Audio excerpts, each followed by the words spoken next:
Hi, my name is Pastor Jerry Ingalls from First Baptist Church in Newcastle, Indiana, and we are on a journey together of studying our Bibles.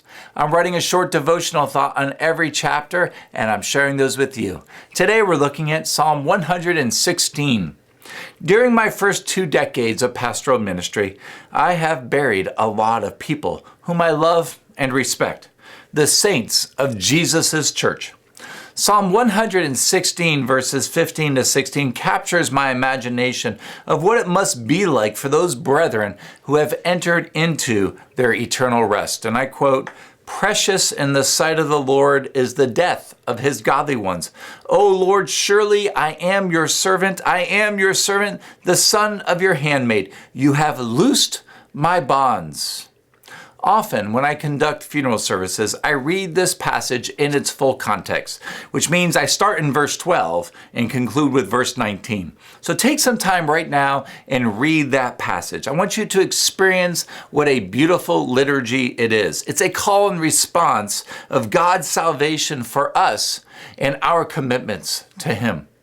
You can experience rest in this life when you learn to live today in the truth of God's promises for eternity.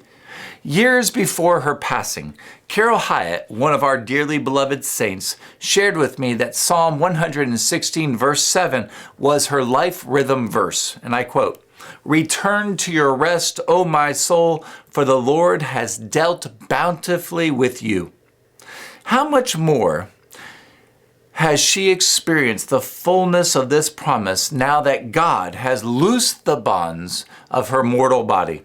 She has been freed from her chains, as the NIV translates verse 16, and as Chris Tomlin's popular chorus of Amazing Grace states, "Have you put your faith and hope in Jesus Christ to rescue you from the chains of sin and death?"